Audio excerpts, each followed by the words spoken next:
Hello and welcome. स्वागत है आपका सामाजिक ज्ञान पे। आज हम class 5 English chapter 11 memories are made of butter milk grammar part करेंगे।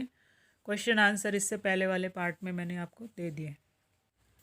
Grammar, read these sentences. I have collected this thick yogurt for a couple of days, said grandmother. Grandmother said that she had collected that thick yogurt for a couple of days. The first sentence is in direct speech. In present, the exact word of the speaker. The second sentence is in indirect or reported speech. It is present the words of speaker as told or reported by someone else. We do not use question mark in reported speech. पहले समझिए reported speech में क्या फ़र्क होता है और direct speech में क्या फ़र्क होता है। देखिए, जैसे आपने पहले सेंटेंस में देखा कि मैं I have collected this thick yogurt for a couple of days said grandmother ने क्या बोला कि मैं इस योगर्ट को इकट्ठा कर रही हूँ कुछ दिन से, ठीक है ना।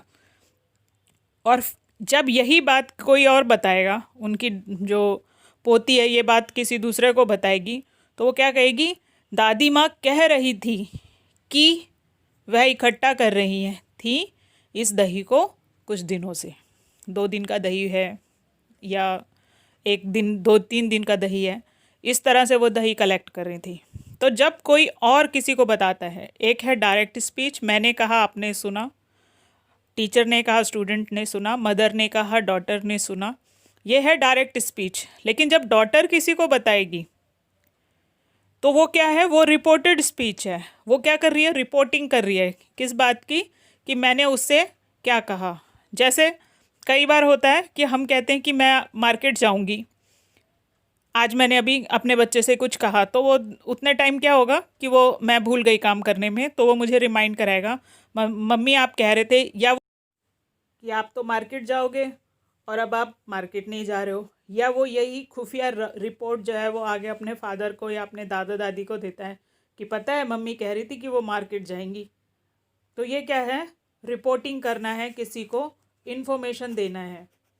अब हम क्या करते हैं, जब हमसे कोई बात बोली जाती है तो हम उसको जब थर्ड पर्सन को कन्वे करते हैं तो हम एक सेंटेंस में यूज़ करते हैं दैट वर्ड का, कि। अब मैं एग्जांपल पढ़ रही हूँ, जैसे डायरेक्ट स्पीच है, इसमें tenses and pronouns are change.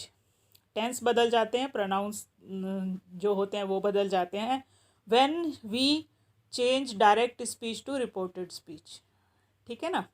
इसमें क्या बदलता है, टेंस बदलता है, पास्ट टेंस हो जाएगा क्योंकि अभी तो प्रेजेंट में बात हो रही है, फिर जब हम किसी को बताएंगे तब तक तो बात हो चुकी है, तो क्या हो जाएगा, वो ऑटोमेटिकली पास्ट टेंस हो जाएगा। दूसरी चीज़ क्या है कि उसमें प्रोनाउंस चेंज हो जाएंगे, शी ही ये है, तो ये इसको हम कैसे वो करेंगे कि हम किसी और के को बताएंगे कि वो कह रहा है। जैसे मैंने अभी कहा, यहाँ पे एक लिखा है सिंपल प्रेजेंट टेंस में, आई वॉक शी सेड, मैं चल रहा हूँ, चल रही हूँ, उसने कहा। अब जब ये बात दूसरे को बताएगा, she said that she walked, उसने कहा था कि वह चल रही है, उसने कहा कि वह चल रही है। अब यहाँ पे क्या है, द प्रेजेंट कॉन्टीन्यूअस टेंस है, I am walking she said, मैं चल रही हूँ, उसने कहा। अब यही बात किसी को बताएगा तो क्या कहेगा, she said that she was walking, वो कह रही थी कि वो चल रही थी, उसने कहा कि वह चल रही थी, वॉकिंग कर रही थी। The present perfect tense, I have walked she said, और उसके बाद में इसका पास्ट परफेक्ट में क्या होगा, she said that she had walked. Have का क्या हो गया, हैड हो गया, क्रिया हो चुकी, पास्ट में आ गया। वॉक्ड चलने के लिए ही यूज़ किया उसने। अब यहाँ क्या आया, शी सेड, जो उसने कहा उसको उसने आगे रख दिया, दैट के साथ जोड़ दिया दूसरे सेंटेंस को, और एपोस्ट्रोफी एस, ये एपोस्ट्रोफीज जो ये लगे हुए हैं, कॉमाज, इन्वर्टेड कॉमा, इनको ओमिट कर दिया, हटा दिया। इसी तरह से हमारे सेंटेंस बनते हैं। The simple past tense, I walked she said. The past perfect tense, she said that she had walked, ठीक है। अब आते हैं हम नीचे, इसके नीचे जो दे रखे हैं इनको खुद पढ़ लीजिएगा। अब इसके आंसर्स हम करते हैं। Write these sentences in your notebook in reported speech. Come home tomorrow, Roohi said to Arjun. Roohi ने तुम कल आना, घर आना। रूही ने कहा किसको? अर्जुन को। Roohi told Arjun to come home the next day. Roohi ने अर्जुन से कहा कि तुम कल आना घर। नेक्स्ट डे के लिए मतलब टुमारो है ना, तो आने वाला कल है। येस्टरडे होता तो बीता हुआ कल हो गया, तो अब अगले दिन के लिए बुला रही है तो कह रही है नेक्स्ट डे आना। Neetu said I am going to watch Jurassic Park. Neetu said that she was going to watch Jurassic Park. Second है, third question, I need a new pair of shoes said my brother. मेरे भाई ने क्या कहा? मुझे नए जोड़ी जूते चाहिए, कहा मेरे भाई ने। My brother sad that he needed a pair of shoes. मेरे ब्रदर ने कहा कि, दैट लगा ना, कि उसे चाहिए पेयर ऑफ शूज। फोर्थ है, I have to finish my homework said Rimjhim. अब इसको उल्टा करो, रिमझिम सैड दैट शी, आई का क्या हो गया? शी हो गया, हैव का हैड हो गया, टू फिनिश हर, लड़की है ना, माई की जगह हर हो गया, हर होमवर्क, फुल स्टॉप। अब उसके बाद है, there was no news about the missing aeroplane Zareen said to me. Zareen ने क्या बोला कि जो मिसिंग हुआ था प्लेन, उसके बारे में तो कोई खबर ही नहीं है। किससे कहा? मुझसे कहा। Zareen told me that there was no news about the missing aeroplane. उसने मुझे बताया कि जो प्लेन खो गया था उसके बारे में कोई सूचना नहीं है। लास्ट है इसमें, I can not find my umbrella sad Aftab. Aftab ने कहा कि मुझे मेरा छाता नहीं मिल रहा है। आफ्ताब सैड दैट, आफ्ताब ने कहा कि he could not find his umbrella, कि वो अपने अम्ब्रेला को ढूंढ नहीं पा रहा है। ठीक है, ये आपका ख़त्म हो गया। यहाँ पे जो सेंटेंसेस साथ साथ में इसके बोले हैं वो मैंने यहाँ इस डायरी में लिखे थे, तो मैं यहाँ पे ये डायरी का शॉर्ट भी दे रही हूँ आपको। Vocabulary. Read these sentences. She sell buttermilk to anyone who needs to have a cool drink on a hot day. She took a look and added a little more water. Have a drink and took a look are collection with have and take. Although have and take can mean similar things, have is used with certain words and take is used with certain other words. एक ही जैसा होता है और ये एक ही reference में use भी किए जाते हैं। जैसे हैव अ लंच, तो आप किसी को ऑफ़र भी करेंगे तब भी आप हैव अ लंच कहोगे या कहोगे I have a my lunch, मैंने अपना खाना ले लिया। टेक इट का भी वही होता है कि आपने किसी की तरफ कोई ट्रे बढ़ाई और उसमें कुछ खाने का सामान है तो उसको ऑफ़र किया आपने, प्लीज़ टेक इट, और आप लेके कहें कि आई हैव इट, मैंने उसको ले लिया। खुद से उठा लिया तो भी आप टेक वर्ड यूज़ करते हैं।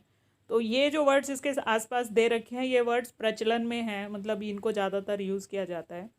Have fun, have lunch, have dinner, a problem, have a haircut, an argument, have an argument.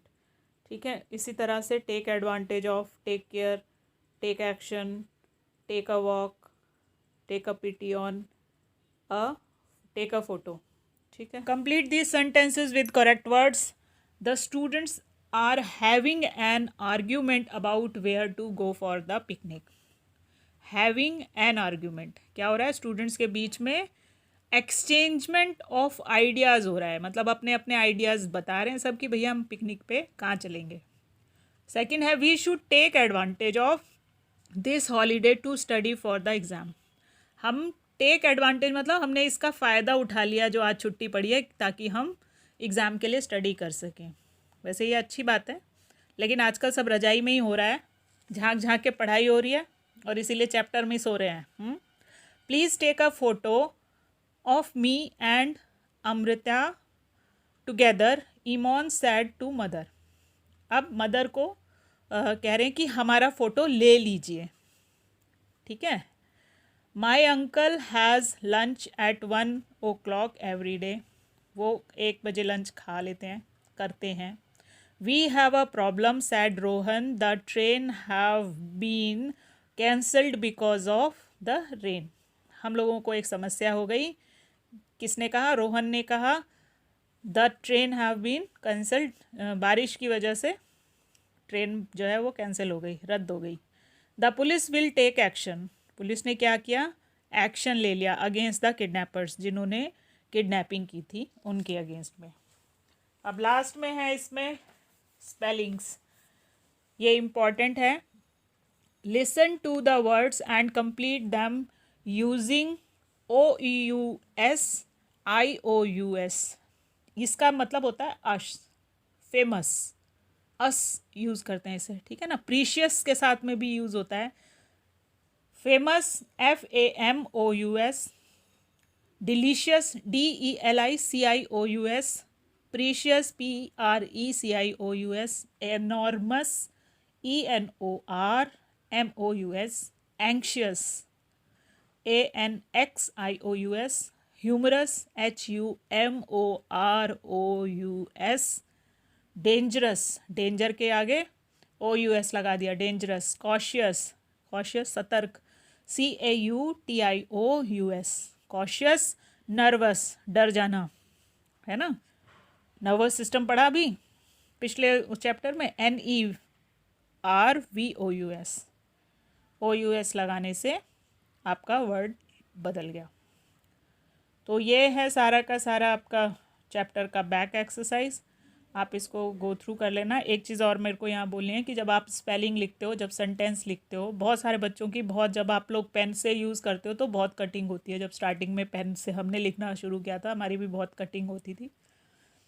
तो बार बार कटिंग ना हो और आप साफ सेंटेंस लिखें, उसके लिए एक टिप दे रही हूँ। पूरा सेंटेंस पहले एक बार पढ़ लो, जैसे listen to the word and complete them using OUS और IOUS। अब इसको धीरे धीरे लिखो, listen LISTEN to the words. मन मन में प्रॉम्प्टिंग कर करके स्पेलिंग बोलोगे और धीरे धीरे लिखोगे तो कटिंग बहुत कम हो जाएगी, और अगर रोज़ ये प्रैक्टिस करोगे तो बिल्कुल ख़त्म हो जाएगी।